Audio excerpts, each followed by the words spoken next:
श्री महावीर भगवान की, आचार्य गुरुदेव श्री विद्यासागर जी महाराज की, आचार्य समय सागर जी महाराज की जय।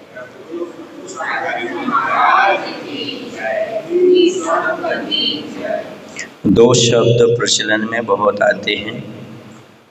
एक आता है श्रद्धान, दूसरा आता है संवेदन। श्रद्धान और संवेदन में बहुत अंतर होता है। किसी चीज पर विश्वास होना और उससे साक्षात्कार होना अंतर होता है। जैसे स्वर्ग पर विश्वास होना अलग और स्वर्ग जाकर के देखना अलग है। श्रद्धान अलग है और संवेदन अलग है। किसी को यह श्रद्धान कराया गया कि तुम्हारे घर में उस कोने में धन है। किसी को विश्वास दिलाया, श्रद्धान दिलाया कि तुम्हारे उस कोने में घर में क्या है, एक कार्नर पर धन गड़ा हुआ है। उसने श्रद्धान कर लिया कि हाँ मेरे घर में धन है। तो क्या विश्वास मात्र से उसे धन की प्राप्ति हो जाएगी? जब तक खोदेगा नहीं तब तक धन प्राप्त नहीं हो सकता। उसे वहाँ 20-20 फीट खोदना पड़ेगा। खोदने के लिए शक्ति का प्रयोग करना पड़ेगा। जब खोदेंगे तब मिलेगा। धन के मिलने पर प्रसन्नता का संवेदन होगा। उसी प्रकार आत्म तत्व का श्रद्धान होने के पश्चात राग द्वेष आदि भावों से हटकर आत्मोपलब्धि या आत्म संवेदन का पुरुषार्थ करना होगा। तभी आत्म संवेदन की उपलब्धि हो सकेगी, अन्यथा नहीं। इस प्रकार श्रद्धान और संवेदन में, विश्वास और उपलब्धि में बहुत अंतर होता है। श्रद्धान माने विश्वास और संवेदन माने उपलब्धि, उस चीज की प्राप्ति होना। श्रद्धान त्रिकाल का हो सकता है पर अनुभूति वर्तमान की ही होती है। वर्तमान में हम जैसे हैं वैसा ही हमें अनुभव होगा। भले हम श्रद्धान शुद्ध बुद्ध का कर लें, हमारी आत्मा शुद्ध है, चैतन्य स्वरूप है, लेकिन वर्तमान में जो कर्म जनित राग द्वेष आदि से भरी हुई है हमारी आत्मा, वैसे ही अनुभव में आएगा, वैसा ही संवेदन होगा।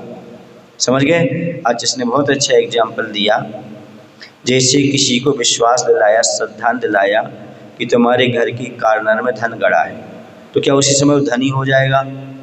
उसे वो प्रसन्नता मिल जाएगी? नहीं मिलेगी। तो वह खोदेगा, पुरुषार्थ करेगा। जब धन उसको प्राप्त होगा, प्राप्त होने के बाद उससे खुशी होगी, प्रसन्नता आएगी। उसी प्रकार हमें विश्वास है हमारे पास आत्मा शुद्ध बुद्ध रूप है। जब तक वह संयम नहीं धारेगा, पुरुषार्थ नहीं करेगा, तब तक उसे वह प्राप्त होने वाली नहीं। तो उसे प्राप्त हो जाएगी, वो अपने आप को धन्य मानने लगेगा और आनंद का अनुभव करने लगेगा। समझ आ रहा ना? तो यही है, श्रद्धान अलग और अनुभूति अलग। आत्मश्रद्धान की वृद्धि से स्वभाव की उपलब्धि। आत्मश्रद्धान में जैसे से वृद्धि होती जाती है, वैसी स्वभाव की उपलब्धि होती जाती है। समझ गए ना? ये नियम यथा यथा समायाति समृद्धौ तत्त्वमुत्तमम् तथा तथा न रोचन्ते विषया सलभापि। जैसे जैसे आत्म तत्व में संवेदन होने लगता है, वैसे बाहर के विषय रुचते नहीं हैं। आत्मश्रद्धान में संवृत्ति होना स्वभाव की उपलब्धि है। किसी ने किसी व्यक्ति से कहा कि तुम सेठ बनना चाहते हो तो तुम्हें इसी डिपार्टमेंट में रहना पड़ेगा। वह पूछता है मैं सेठ कब बनूंगा? तो उसे यह कहना पड़ता है कि पहले रहो तो फिर बाद में बनोगे।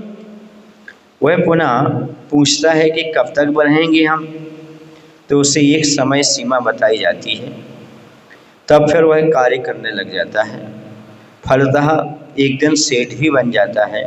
कुछ बार संसारी प्राणी को आत्मा की बात या स्वभाव की बात बताओ तो वह कहता है कि आत्मा की बात कब तक करें, लेकिन विभाव भाव अनादिकाल से करता रहा है, उसके बारे में नहीं पूछता कि विभाव कब तक करते रहे, हम राग द्वेष क्रोध आदि कब तक करते रहे, नहीं पूछता। आचार्य कहते हैं कि आत्मा का श्रद्धान, आत्मा का प्रभाव अथवा स्वभाव का प्रभाव जितना अधिक बढ़ेगा, उतनी ही जल्दी अर्थात अंतर्मुहूर्त में भी काम हो सकेगा। आत्मा का जितना आपके लिए श्रद्धान होगा, समझ गए आप लोग कि नहीं? आत्मा का प्रभाव अथवा स्वभाव का प्रभाव जितना अधिक बढ़ेगा उतनी जल्दी ही आपको आत्मा उपलब्ध हो जाएगी। जैसे कि भरत चक्रवर्ती को तो अंतर्मुहूर्त में उपलब्ध हो गई थी। कब हो गई थी? अंतर्मुहूर्त में उपलब्ध हो गई थी। हो गई थी कि नहीं हो गई थी? तो हमें आत्मा का श्रद्धान जितना बढ़ेगा, आत्मा की श्रद्धा में जितनी वृद्धि होगी और आत्मा का प्रभाव जितना अपने ऊपर आएगा उतने जल्दी हम स्वभाव को प्राप्त कर लेंगे। क्योंकि आत्मा का ज्ञान दर्शन ही तो स्वभाव है और क्या है। उस पर विश्वास बढ़ेगा तो हमें उपलब्ध हो जाएगा और होता भी है। जिस चीज़ पर विश्वास होता वो प्राप्त हो जाती, जिस पर विश्वास नहीं होता वो प्राप्त नहीं होती। समझ गए ना? इसलिए हमेशा रखें अपने पास आत्मविश्वास। इसी से होगा जीवन का नया प्रभात और पूरा विकास। जिसके जीवन में आत्मविश्वास होता है उसी के जीवन में विकास होता है। इसलिए आत्मविश्वास को कभी खोना नहीं, सेल्फ कॉन्फिडेंस को हमेशा बना करके रखना।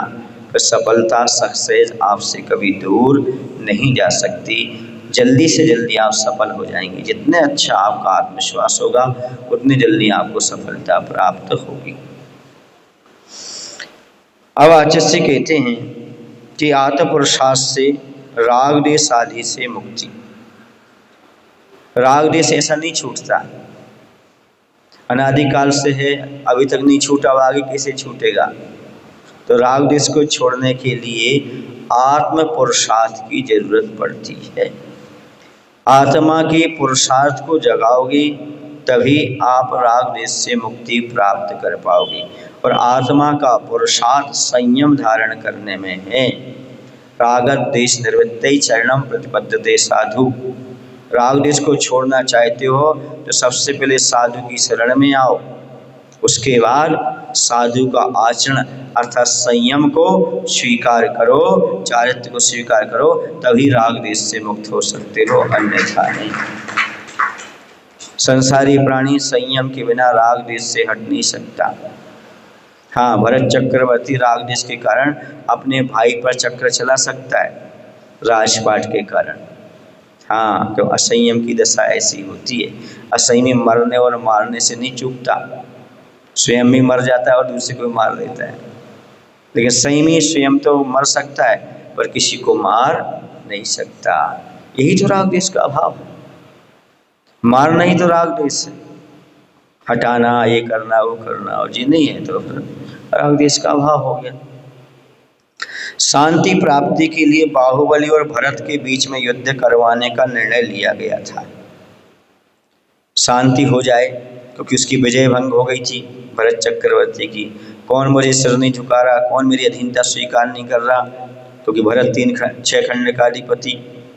क्या करे? तो बोले आपका भाई बाहुबली अधीनता स्वीकार नहीं कर रहे। तो बोले क्या करें, शांति स्थापित करना है तो एक काम करो, इन दोनों के बीच में क्या हो जाए, युद्ध। जो जीतेगा सो काम बन जाएगा, बात खत्म हो गई। वहाँ के प्रत्येक व्यक्ति का व्यवहार ठीक था, अतः उनको कहा गया कि तुम दोनों ही निपट लो, सेना को व्यर्थ में मारना ठीक नहीं। पहले भी ऐसा चलता था, आज तो वोटिंग होने के उपरांत भी गड़बड़ हो जाती। आज चुनाव होती ना, वोटिंग होती ना, कहाँ? समाज में या देश में चुनाव भी होते हैं, वोटिंग भी होती है, उसके बीच में भी घोटाला हो जाता है। कोई जीतने वाला हो तो उसके साथ दंगा फसाद हो जाते हैं। दोनों में युद्ध हो गए। सभी युद्धों में बाहुबली जी जीत गए, तीनों युद्ध में। कौन से युद्ध में? दृष्टि युद्ध, जल युद्ध और मल युद्ध। फिर भी भरत ने उन पर चक्र चला दिया। अब हारने लगे तो अंत में दोनों में से एक घर से बाहर निकल गए, बैराग को प्राप्त हो गए, तो अपने आप शांति हो गई। बाहुबली ने कहा भाई तुम राज रखो, हमें नहीं चाहिए, हम तो अपना कल्याण करते हैं। अब वे ढूंढ रहे हैं कि भैया बाहुबली कहाँ हैं, यह क्या है। देखो, व्यवहार से कर्मों के उदय में जीव के राग देश आदि होते हैं। ये सब कर्म के उदय में होते हैं, राग देश भाई भाई से भी। कर्मों के उदय में ये राग देश आदि मेरे नहीं है, यह ज्ञान नहीं रहता। लेकिन जब आत्मप्रसाद जागता है और यह समझ में आ जाता है कि जब ये मेरे नहीं हैं तो मैं इनको क्यों करता हूँ। जब ये राग द्वेष आत्मा के स्वभाव नहीं है तो मैं क्यों करूँ। ये राग द्वेष करते समय बुद्धि काम नहीं करती, ज्ञान काम नहीं करता। राग द्वेष करते समय यदि ये बुद्धि काम कर जाए कि राग द्वेष मेरे आत्मा के स्वभाव नहीं है, जब स्वभाव नहीं तो मैं क्यों करूं, क्योंकि मुझे तो स्वभाव को उपलब्ध करना है, स्वभाव में जाना है। यदि ऐसा संयमी विचार कर ले तो निश्चित रूप से राग द्वेष से अपने आप बच जाएगा। ये मेरे स्वभाव नहीं है तो क्यों, हमारे क्षेत्र का विषय नहीं है ये, सुने नहीं, आउट ऑफ कोर्स है। और वही विद्यार्थी पास होता है जो कोर्स की पुस्तक पढ़ता है। राग द्वेष आदि बेकारी भाव में जाना संयमी मोक्ष मार्गी का आउट ऑफ कोर्स है, वो सब्जेक्ट का विषय नहीं है। इसलिए उससे बचकर कि वह आत्म परिणाम में स्थिर होने के भाव बनाते हैं, क्योंकि आउट ऑफ कोर्स करने वाले फेल हो जाते हैं। और संयमी को पास होना है, मोक्ष जाना है, इसलिए राग द्वेष रूपी आउट ऑफ कोर्स को इग्नोर कर देता है, तभी काम चले। आप लोगों को भी यही पुरुषार्थ करना है, जितना हो सके उतना किससे बचना है। जिन चीज़ों से राग द्वेष हो रहा हो उनसे दूर रहो, बस इग्नोर कर दो, नज़रअंदाज कर दो, तब आप राग द्वेष से बचोगे। अब उस चीज़ को भी पकड़े रहो और कहो राग द्वेष छूटता नहीं, तो कैसे छूटेगा। वस्तु के बिना राग द्वेष नहीं होता, व्यक्ति के बिना राग द्वेष नहीं होता। नौकर में तो चाहिए, अब नौकर में भी छोड़ो नहीं और कहो राग द्वेष छूट जाए, तो ऐसा होता है क्या, नहीं होता। पहले से वस्तु, इसी तो कहते परिग्रह को छोड़ो, इन सब चीज़ों से ममत हटाओ, तब तो राग द्वेष छूटेगा। यदि परिग्रह के अंबार लगाते जाएंगे अपन तो राग द्वेष बढ़ेंगे ही, कम होंगी। हाँ, और मोक्ष मार्ग किसका नाम है, खाली होने का नाम मोक्ष मार्ग। क्या होने का नाम, अंदर से भी खाली और बाहर से भी खाली, अंदर से भी दिगंबर बाहर से भी दिगंबर, मुक्ति वधु से हो जाएगा स्वयंवर। जैसे बाहर से नग्न वैसे अंदर से भी नग्न, बाहर कोई कपड़ा नहीं, अंदर कोई लफड़ा नहीं, हाँ कोई राग द्वेष आदि नहीं, तब जाकर के वह मुक्ति वधु वर्ण करने के लिए आती है। समझ गए। कर्मों के उदय में से ये राग द्वेष होते हैं, ये मेरे नहीं हैं। लेकिन जब आत्मसात जागता है और यह समझ में आ जाता है कि जब ये मेरे नहीं है तो मैं इनको क्यों करता हूँ, फलता अनावश्यक का परिहार हो जाता है। जो आवश्यक नहीं उसका परिहार मतलब उसका त्याग अपने आप हो जाता है। ये हमें आवश्यक नहीं है, ये ज्ञात हो गया तो छूट गया। इससे तुरंत ही सब वातावरण शांत हो जाता है। देखो झगड़ा 100 वर्षों तक चलते हैं, लेकिन राजीनामा 1 सेकंड में हो जाता है। समझते, राजीनामा समझते, समझौता। राजीनामा कब होता है, जब आप यह सोचते हैं कि मैं इसका स्वामी नहीं हूँ, मैं इसका कर्ता नहीं हूँ, भोक्ता भी नहीं हूँ, ये मेरे अंदर नहीं है, ये केवल रिफ्लेक्शन है। हाँ, रिफ्लेक्शन आ रहा है, ओरिजिनलिटी कुछ भी नहीं है, केवल एक्शन है। बस इतना समझ लिया, निश्चय हो गया, यह व्यवहार में आ जाए तब राजीनामा होता है। अन्यथा शताब्दी बीत जाए, 100 वर्ष भी बीत जाए तो अभी राजीनामा संभव नहीं है, और इसके बिना शांति होना संभव नहीं है। आज तक एक व्यक्ति में कभी लड़ाई नहीं हुई, समझ गए। या तो समीचीन व्यवहार रह जाए या निश्चय रह जाए, व्यवहार को सम्यक व्यवहार के रूप में माना जाए, राग द्वेष ना करें। आत्म पुरुषार्थ राग द्वेष छोड़ने के लिए किया जाता है। यह थोड़ा सा दिमाग में आ जाए तो बहुत जल्दी ठीक हो जाए, समझ गए। मोक्ष मार्ग में पुरुषार्थ क्या करना पड़ता है, राग द्वेष को छोड़ना। बस मोक्ष मार्ग में कोई मेहनत नहीं करना, कुछ नहीं करना। मोक्ष मार्ग का अर्थ है राग द्वेष से बचना, आत्मरोध ध्यान से बचना। जिन कारणों से राग द्वेष हो रहा है, आत्मरोध ध्यान हो रहा है, उन कारणों का त्याग करने का नाम ही मोक्ष मार्ग है, ये मान करके चलिए। इसी का नाम संयमी जीवन है। तो इसका अर्थ ये आप लोग मत ले लेना कि परिग्रह त्याग महाराज का है, हमें तो सब माफ है। आवश्यकता से अधिक रखना पाप है।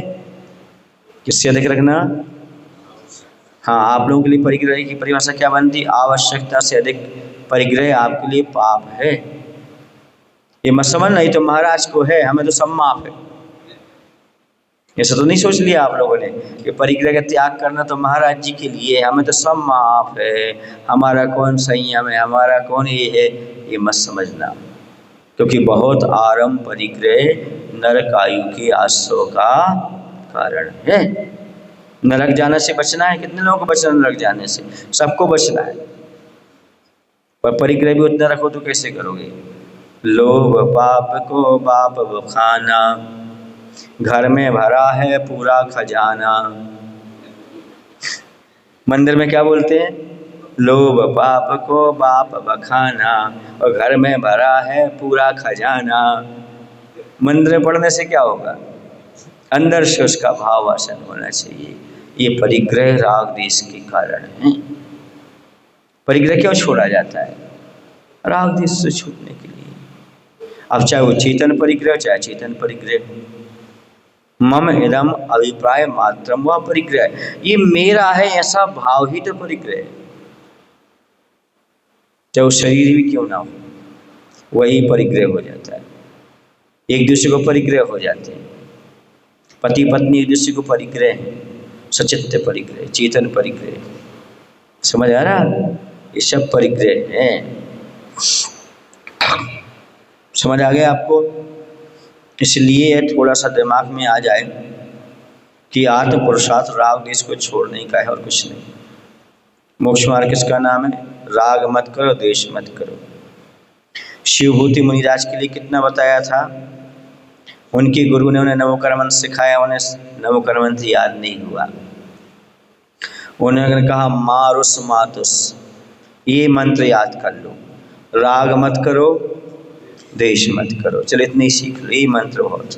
राग मत करो, द्वेष मत करो, राग मत करो, द्वेष मत करो। उन्हें वो भी याद नहीं हुआ, है ना? अब वो कहीं जा रहे थे यहाँ चिड़िया वगैरह के लिए, तो रास्ते में एक अम्मा क्या कर रही थी?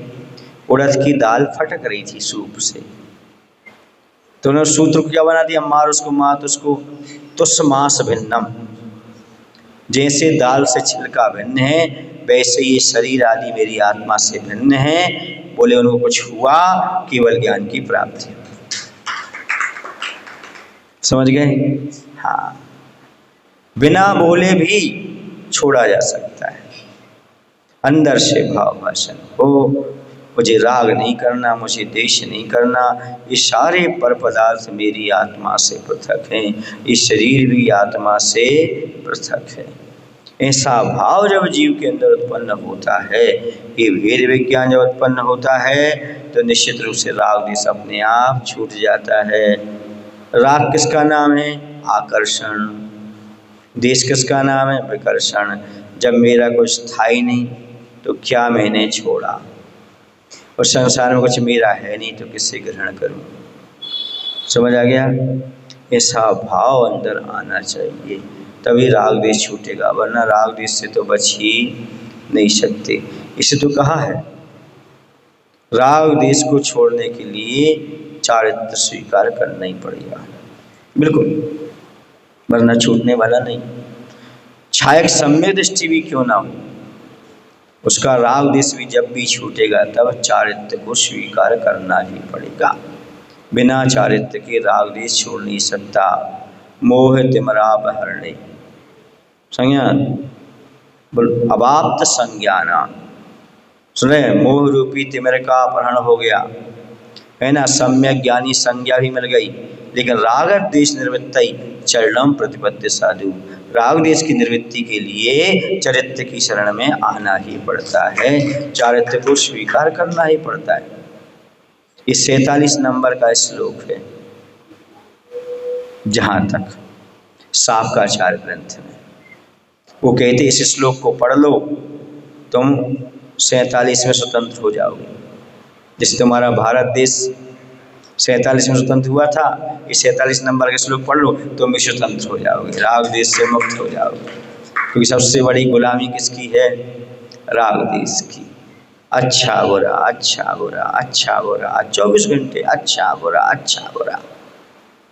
किसी ने अच्छी सेवा कर दी, अच्छा है, किसी ने निंदा कर दी, बुरा है, ये तो राग द्वेष। सुन रहे हैं? आज जैसे कहते थे, मान ना चाहूं अपमान सहन ना हो, यही तो मान है। मान तो नहीं चाहिए आपको, पर अपमान भी तो सहन नहीं होता। जबकि कहा है, मान अपमान में समता आधारे सो साधु।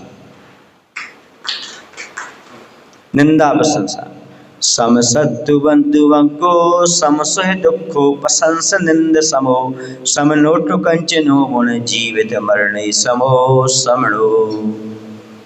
सम सत्तु बंधुवं को, समता भाव हो शत्रु और मित्र में। सुने ना, प्रशंसा और निंदा में समता भाव हो, कांच और कनक में, पत्थर में समता भाव हो, जन्म और मरण में समता भाव हो, तो समझना वो साधु परमेष्टि है। बहुत कठिन काम है साधु बनना। साधु का बाना पहनना सहज है, लेकिन साधुता आना बहुत कठिन है। हर परिस्थिति में मन स्थिति को शांत बनाना, हर परिस्थिति में शांत चित्त होकर के विचार करना, ये साधुता है। हर परिस्थिति में शांत। एक सज्जन बोले, महाराज जी पता नहीं लोग क्या क्या कह के चले जाते हैं और आप कोई जवाब नहीं देते, आप सुनते रहते हो। तो हमने कहा, तुम्हारी भी तो सुन रहे। हाँ, तुम भी तो कह रहे, तुम्हारी नहीं सुन रहे क्या? जिस तुम्हारी सुन रहे वैसे उनकी सुन रहे। समझ आ रहा है ना? हाँ, ये भाव आना चाहिए। मैं कैसा हूँ इसका क्या फर्क पड़ता है? जिसकी जैसी सोच है वो ऐसे ही बोलता है, जिसकी जैसी सोच होगी वो वैसे विचार करेगा, सोचेगा। पर मैं क्या हूँ, मैं जानता हूँ, ग्रंथ जानते हैं, सर्वज्ञ भगवान सब जानते हैं। बताने की आवश्यकता नहीं, प्रमाण देने की आवश्यकता नहीं है। भगवान महावीर को भी बुरा भला कहने वाले रहे, आज भी हैं, तो क्या करो? इसलिए निंदा और प्रशंसा में कौन सा भाव? साम भाव। पुण्य के उदय में प्रशंसा हो रही है और पाप के उदय में निंदा हो रही है। पुण्य और पाप दोनों कर्म हैं, जड़ हैं, हमारी आत्मा के स्वभाव नहीं है। इसलिए ना प्रशंसा आत्मा का स्वभाव है, ना निंदा आत्मा का स्वभाव है। फिर क्या है? समता भाव ही आत्मा का स्वभाव है। ये जो भाव आ जाता है, ये हमें सब राग द्वेष से मुक्त कर देता है।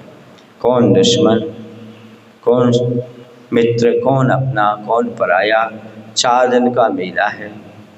सुने ना, मैं भी यात्री, तुम भी यात्री, आती जाती रेल।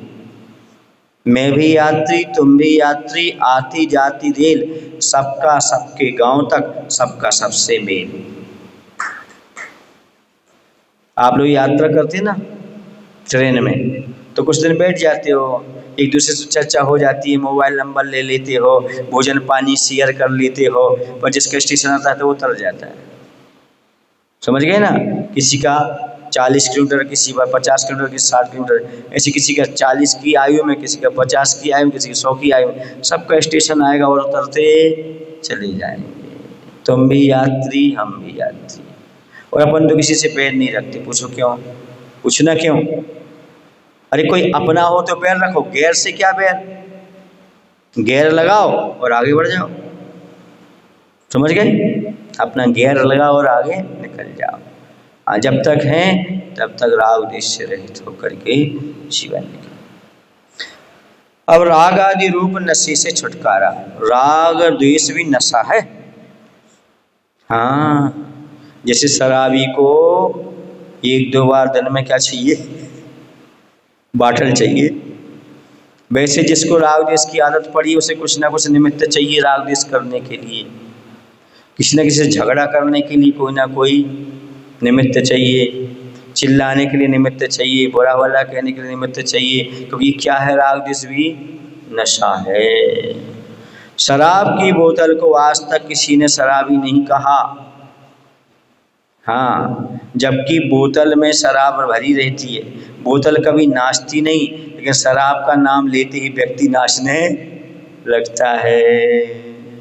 एक वो गाना है ना, नशा होता शराब में तो बोतल भी नाचती। समझ गए? बोतल में नशा नहीं होता, आत्मसात कर लो तो नशा होता है। हाँ, बोतल कभी नाचती नहीं, लेकिन शराब का नाम लेते ही व्यक्ति नाचने लगता है। वस्तुतः वस्तु उस रूप में नहीं है, लेकिन व्यक्ति उस वस्तु का उपयोग कर जाता है तो शराबी कहा जाता है। शराब नहीं नचाती, आत्मसात कर लो तो नाचने लगते हो। जैसे बोतल को भी तो नचा देती हो, बोतल क्यों नहीं नाचती? उसमें तो शराब भरी है। हाँ, आप उसे आत्मसात कर ले तो आप नाचने लगते हो, आप गाफिल हो जाते हो। उसी प्रकार जीव क्रोध आदि करता है, क्रोध आदि कषाय रूपी शराब को पी जाता है तो क्रोधी मानी आदि कहा जाता है, उसका नशा चढ़ जाता है। यह नशा कैसे उतारा जाए? तो 2-3 घंटे सो जाओ तो नशा अपने आप उतर जाता है। यह नशा कैसे उतरेगा? सो जाओ। ऐसा है क्या? नहीं, जितने भी सिद्ध बने हैं उन्होंने राग आदि के नशे को उतारा है, तभी नशा रहित बने हैं। अब उन्हें कभी नशा नहीं चढ़ने वाला। समझ गए क्या होता है? क्रोध, मान, माया, लोभ, राग आदि ये सब नशा है। सो जाओ मतलब आत्मा की ओर ध्यान दे दो, आंखें बंद कर लो, आत्मा में लीन हो जाओ, ये सब अपने आप नशा उतर जाएंगे। हाँ, आत्मा में स्थिरता नहीं होती, इसलिए राग द्वेष की बात होती है। समझ गए? हाँ, जो व्यक्ति पानी पीना नहीं जानता वही शराब पीता है। जिसे शरबत पीना आता है उसे शरबत में आनंद आने लगता है, सुने, दूध में आनंद आने लगता है, वो कभी शराब नहीं पीता।